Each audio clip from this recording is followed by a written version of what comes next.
Hey everyone, it's Wednesday and that means it's Bible story time. I'm reading again from the Spark Story Bible, and as has been the case a couple of weeks recently, the story that we read this past Sunday is not in the story Bible that I have in front of me here. So I'm going to pick a different one that has much the same message.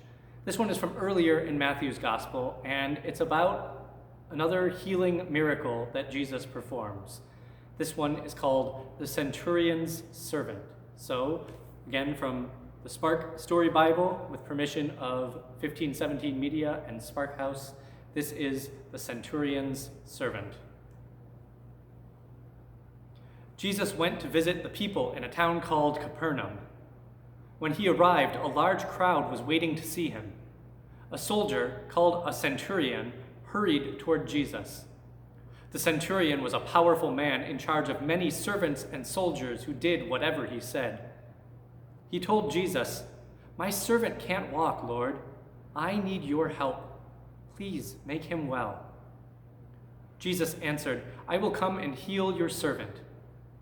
"Thank you, Lord," the centurion said. "You are more powerful than I am, and I believe that you can heal my servant." Jesus was amazed at the centurion's words. "This man has great faith," Jesus told the people around him. "Go home," Jesus said to the centurion. "Your servant is no longer sick."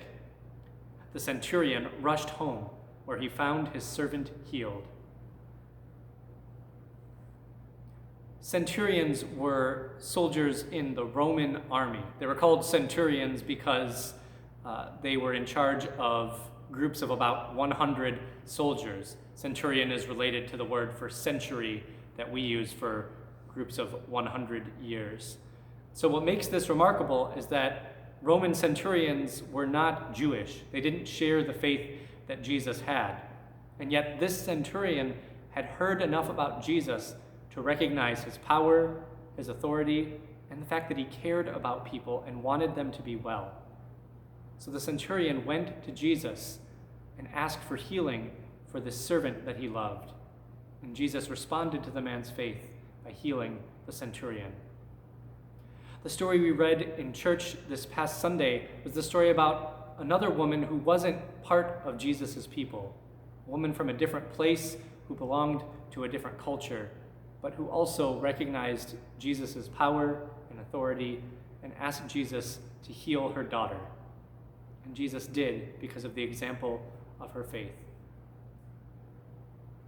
Do you know someone who's not feeling well?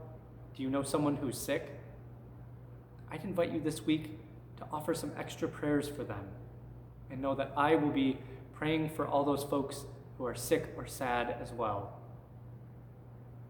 Our prayers work. Even if they don't necessarily make a person completely well, they can help them to know that people are thinking about them, and they can be reminders of the love that God has for them as well.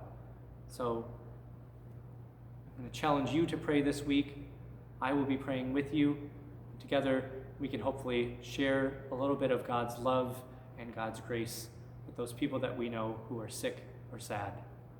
Thanks for watching this week's video. I'll look forward to seeing you again next week. Take care, guys. Bye.